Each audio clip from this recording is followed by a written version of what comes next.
নমস্কার, আমি মিলন স্যার, পাল একাডেমি সেন্টারে তোমাদের সকলকে জানাই স্বাগত। আমি চলে এসেছি আজকে রেলের গ্রুপ ডির জিএস এর 4 নাম্বার পার্ট নিয়ে।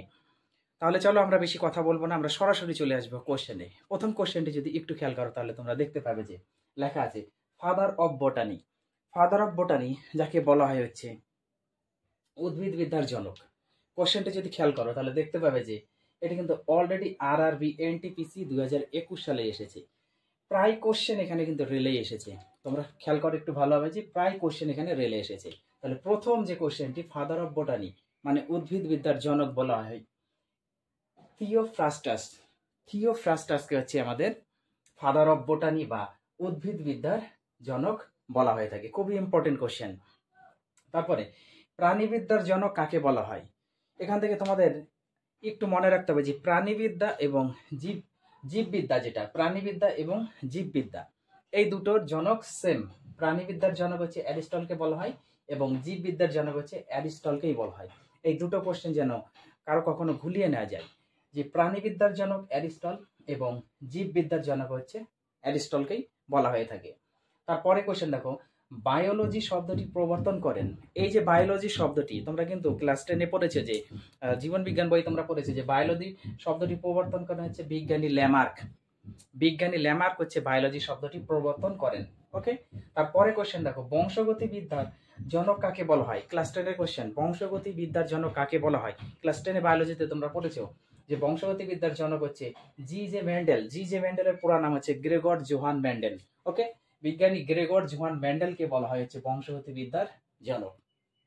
তারপরে কোশ্চেন যদি খেয়াল করো তাহলে দেখবা যে লেখা আছে যে তোমাদের এখানে কোষবিদ্যার জনক বলা হয়। কোষবিদ্যা, আমরা প্রাণীবিদ্যা, জীববিদ্যা, বায়োলজি শব্দটিকে প্রবর্তন করেন, বংশগতি বিদ্যার জনককে।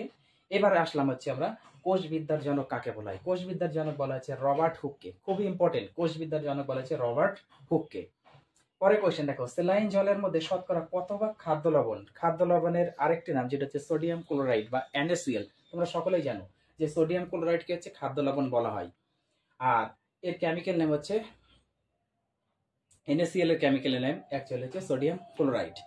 তাহলে স্যালাইন জলের মধ্যে শতকরা কত ভাগ খাদ্য লবণ বা সোডিয়াম ক্লোরাইড থাকে? শতকরা 0.9%। খুবই ইম্পর্টেন্ট এই কোশ্চেনটি কিন্তু অলরেডি RRPF 2024 সালে এসেছে। 2024 সালে RPF এর যে এক্সাম ছিল সেই এক্সামে কিন্তু এটা দিয়েছে যে স্যালাইন জলের মধ্যে শতকরা কত ভাগ খাদ্য লবণ বা NaCl থাকে, সেটা হচ্ছে 0.9%। 0.9% হচ্ছে আমাদের স্যালাইন জলের মধ্যে NaCl থাকে।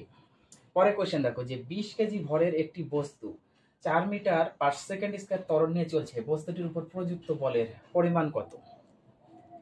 দেখো, ফিজিক্যাল সায়েন্সে যখন তোমরা অঙ্কগুলো করবা তখন তোমাদের দুটো পদ্ধতি একটু মেনে চলতে হবে, হয় SI ইউনিটে আমরা চলবো, না হলে CGS ইউনিটে আমরা চলবো। এটা কিন্তু অ্যাকচুয়ালি ক্লাস 9-10-এরই ফিজিক্যাল সায়েন্সের একটি কিন্তু কোশ্চেন। এই কোশ্চেনটি দেখো অলরেডি RRB গ্রুপ ডি 2018 সালে এসেছে। তোমরা একটু খেয়াল করো তো, নিউটনের দ্বিতীয় সূত্র থেকে কি জানো? নিউটনের দ্বিতীয় সূত্র থেকে আমরা জানি যে P = mF, প্রযুক্ত বল ইকুয়াল টু বস্তুর ভর ইন্টু ত্বরণ।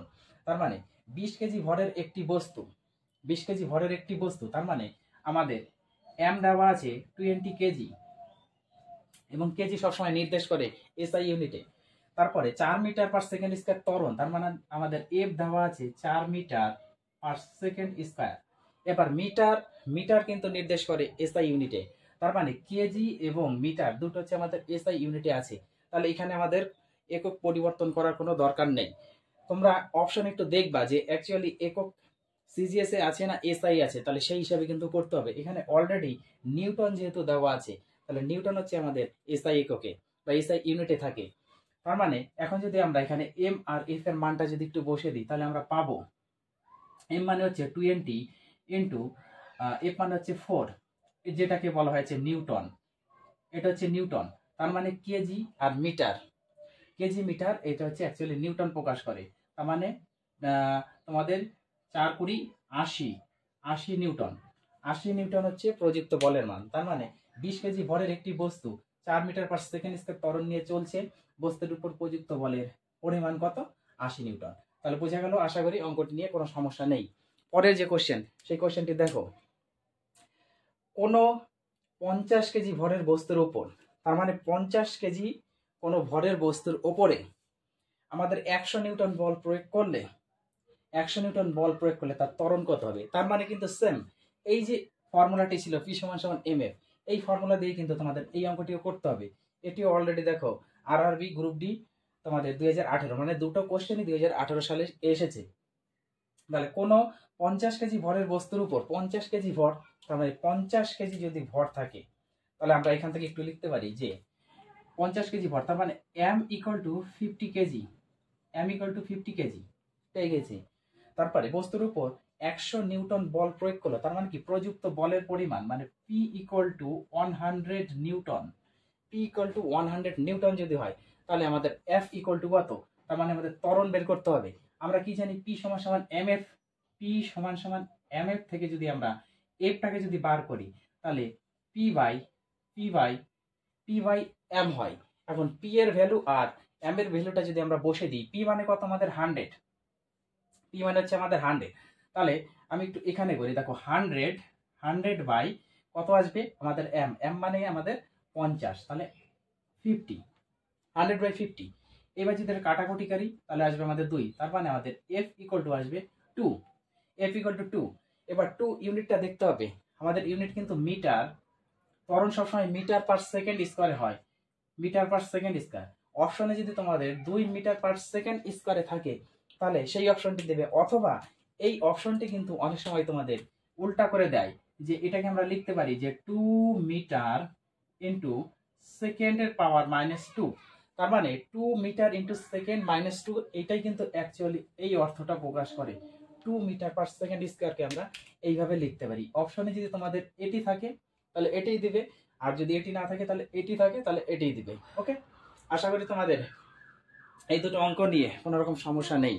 তাহলে এই ছিল হচ্ছে আজকে তোমাদের জিএস এর 4 নাম্বার পার্ট। এর আগে আমি তোমাদের 1, 2, 3 তিনটে ক্লাস আপডেট দিয়ে দিয়েছি, যারা এখনো দেখোনি তারা একটু দয়া করে 1, 2, 3 এই পার্ট 3টে একটু দেখবা। আর আজকে তো 4 নাম্বার হয়ে গেল, তাহলে তোমরা এগুলো একটু ক্লিয়ার করো। আমি আবার আসবো তোমাদের সাথে পরবর্তী পার্ট নিয়ে। তাহলে আজকের মতো এখানেই শেষ করছি।